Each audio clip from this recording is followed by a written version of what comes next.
بسم اللہ الرحمن الرحیم۔ حضرت صلی اللہ علیہ وآلہ وسلم پر وحی کا ابتدائی دور اچھے سچے پاکیزہ خوابوں سے شروع ہوا۔ آپ خواب میں جو کچھ دیکھتے وہ صبح کی روشنی کی طرح صحیح اور سچا ثابت ہوتا۔ پھر من جانب قدرت آپ تنہائی پسند ہو گئے اور آپ نے غار حرا میں خلوت نشینی اختیار فرمائی اور کئی دن اور رات وہاں مسلسل عبادت اور یاد الہی و ذکر میں مشغول رہنے لگے۔ جب تک گھر آنے کو دل نہ چاہتا توشہ ہمراہ لیے ہوئے وہاں رہتے۔ توشہ ختم ہونے پر ہی اہلیہ محترمہ حضرت خدیجہ رضی اللہ تعالی عنہا کے پاس تشریف لاتے اور کچھ توشہ ہمراہ لے کر پھر وہاں جا کر خلوت گزین ہو جاتے۔ یہی طریقہ جاری رہا یہاں تک کہ آپ پر حق منکشف ہو گیا اور آپ غار حرا ہی میں قیام پذیر تھے کہ اچانک حضرت جبرائیل علیہ السلام آپ کے پاس حاضر ہوئے اور کہنے لگے کہ اے محمد پڑھو۔ آپ فرماتے ہیں کہ میں نے کہا کہ میں پڑھنا نہیں جانتا۔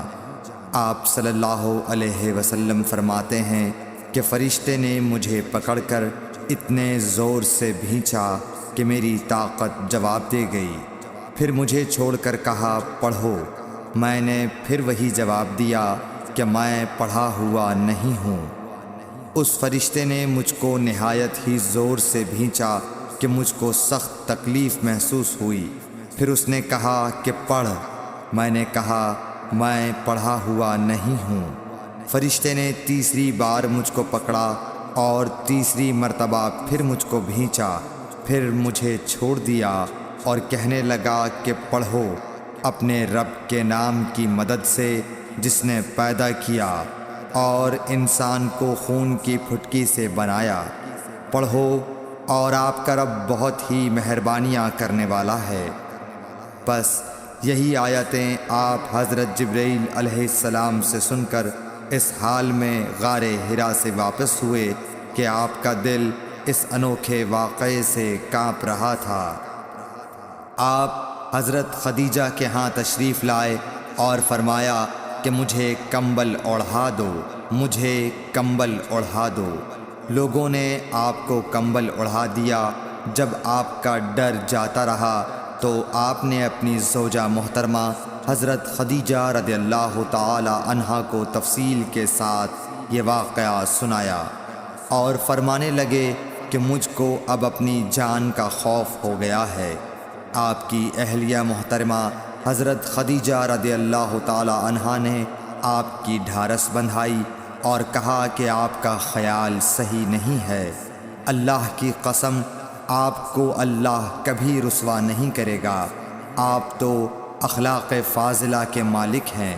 آپ تو کنبہ پرور ہیں، بے کسوں کا بوجھ اپنے سر پر رکھتے ہیں، مفلسوں کے لیے آپ کماتے ہیں، مہمان نوازی میں آپ بے مثال ہیں اور مشکل وقت میں آپ امر حق کا ساتھ دیتے ہیں۔ ایسے اوصاف حسنہ والا انسان یوں بے وقت ذلت و خواری کی موت نہیں پا سکتا۔ پھر مزید تسلی کے لیے حضرت خدیجہ رضی اللہ تعالی عنہا آپ کو ورقہ بن نوفل کے پاس لے گئیں جو ان کے چچا زاد بھائی تھے اور زمانہ جاہلیت میں نصرانی مذہب اختیار کر چکے تھے اور عبرانی زبان کے کاتب تھے۔